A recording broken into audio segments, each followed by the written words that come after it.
Australian Open live coverage. Follow all the action from the Australian Golf Club.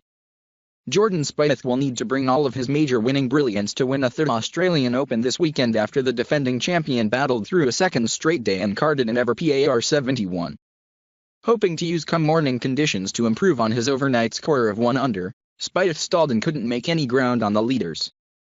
Spieth's putting and short game, both normally so strong, abandoned him and he finished the round at 1 under, 8 strokes behind Aussie pro Lucas Herbert, who took the lead after a surging run up the leaderboard. Spieth sat in 32nd when he signed his card. Herbert, who finished runner-up at the NSW Open last week, pushed his way into the lead by mid-round. The 23-year-old started the day at 4 under and shot up with 4 front 9 birdies. The course appears to be baking out quickly, but some of the best performers of the morning were Spieth's playing partners. Local boy and 2015 champ Matt Jones shot a 67 to finish his round sitting tied 6th, and Cam Smith, who finished with a 69, is also looming. Gold Coast golfer Jack Monroe also has moved into the top 10 with 4 birdies, and Ryan Gibson also looms. Follow all the Day 2 action in our blog. A researcher who was not involved in the study, Kurt Giles, at the University of California, San Francisco, said that if this finding led to a new means of diagnosing the disease, that would be valuable. There is now no treatment, but if one were to become available, it will be important to correctly identify patients as early as possible, he said.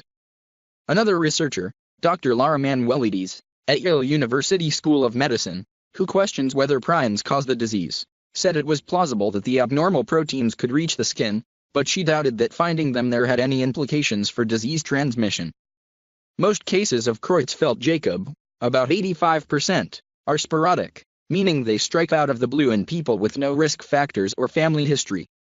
Another 5% to 10% of cases are hereditary, caused by a genetic mutation.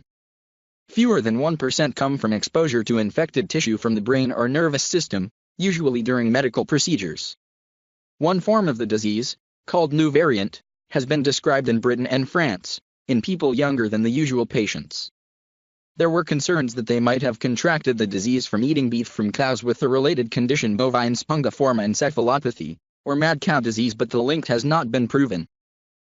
Creutzfeldt-Jakob is the most common member of a family of disorders that affect people and animals called transmissible spongiform encephalopathies.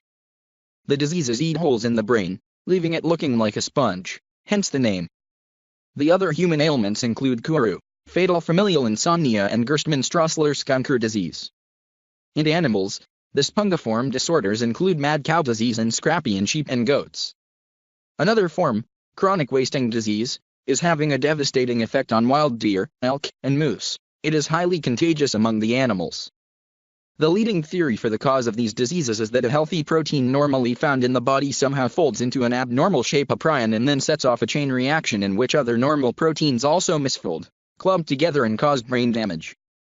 Dr. Stanley Prosiner, at the University of California, San Francisco, coined the term prion and won the 1997 Nobel Prize in Physiology or Medicine for research on the diseases. In the new study, Dr. Zhou and his colleagues collected skin samples from patients and sent them for testing to the Rocky Mountain Laboratories in Hamilton, Mont, part of the National Institute of Allergy and Infectious Diseases.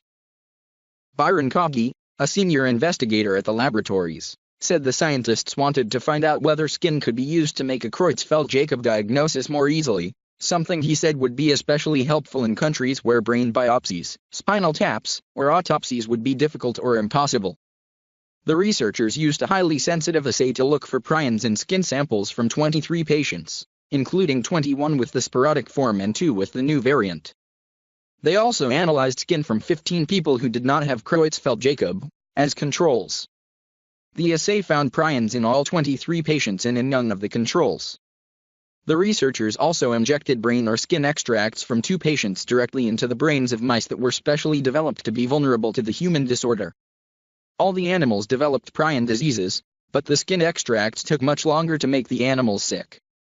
Shooting infectious material directly into the brain is an extreme measure with high odds of spreading disease, so the study does not imply that skin poses any risks in real life, Dr. Coggy cautioned, adding that more research is needed to determine what the findings mean.